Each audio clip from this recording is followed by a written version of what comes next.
आता ही बाईक घेऊन रस्त्यावरती उतरला, काय नेमकी भावना आहे? मीरा भाईंदर महानगरपालिकेच्या क्षेत्रामध्ये 2022ला 22 करोड खर्च करून जो रस्ता बनवला होता छत्रपती शिवाजी महाराज ते गोल्डन नेक दुतर्फा, या ठिकाणी 2024ला एक महाशय आले होते आणि त्यांनी सेम गाडी घेऊन राईड केली होती आणि त्यांनी सांगितलं होतं की 2024 नंतर कुठलेही रस्ते राहणार नाहीत, खड्डे राहणार नाहीत, यानंतर तुम्हाला सिमेंट रोड बघायला मिळतील. पण आज महाराष्ट्र नवनिर्माण सेनेने मीरा भाईंदर महानगरपालिकेचा निषेध, MMRDAचा निषेध आणि जे महाशय बोलले होते त्यांनी रस्ता बनवला का नाही ही पाहणी करण्यासाठी आज महाराष्ट्र नवनिर्माण सेना ETV बाईक घेऊन रस्त्यावर उतरली.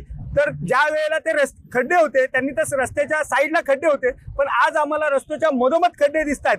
हे 2024चं जे आश्वासन होतं की भारतीय जनता पार्टी ज्या पद्धतीने आश्वासन देते आणि काम करते याच्या विरुद्धच आहे. कारण की विकासाच्या नावावर सर्व बकास केलेला आहे. 2024 नंतर सिमेंट रोड बनणार होते, आजपर्यंत सिमेंट रोड बनले नाहीत. त्यामुळे त्यांनी स्वतःच बघावे की किती रोड बनवलेत. मीरा भाईंदर महानगरपालिकेचे शहर अभियंता म्हणतात की आम्ही MMRDAला नोटीसही पाठवलेल्या आहेत, याचं वेगळं टेंडरही निघालं, 22 करोडचं टेंडर निघालं होतं आणि 5 वर्ष रस्ता दुरुस्तीसाठी त्यांचीच जबाबदारी होती.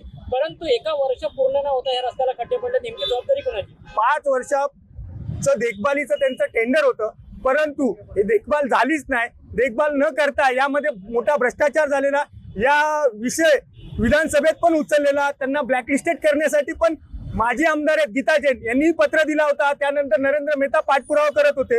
परंतु तुम्ही पाहिलं असेल इकडचे मंत्री असतील प्रताप सरनाईक किंवा नरेंद्र मेहता, हे जे कार्यक्रम घेतात त्या प्रायोजकमध्ये जयकुमार असतं, MMRDA असतं. त्यामुळे तुम्ही विचारू शकता त्यांना की हे जे प्रायोजक आहेत ते कशासाठी घेतले जातात, कारण की ह्यांचा भ्रष्टाचार लपवण्यासाठी हे प्रायोजक हे त्यांना कॅश स्वरूपात पैसे देतात आणि कार्यक्रम करतात. गेल्या वर्षी याच खड्ड्याच्या विरोधामध्ये 2 वर्षापूर्वी जे सत्ताधारी आता आमदार आहेत हे स्वतः रस्त्यावरती उतरले होते. त्यांना आता वाटतं की या खड्ड्याचा त्यांना विसर पडला? नक्कीच विसर पडलेला. त्यांनी गम्याला आणि खोरं पण घेऊन जुना पेट्रोल पंप आहे त्या ठिकाणी भरणी केलेली, तोही दिखावा केला होता.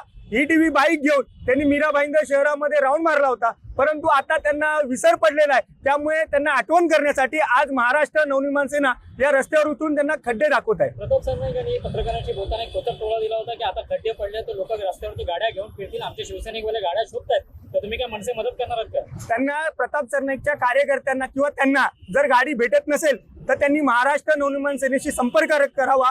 आम्ही मैत्री स्वरूपात त्यांना गाडी भाड्याने देऊ. लोकशाही मराठी ऐका, पहा, जागरूक रहा.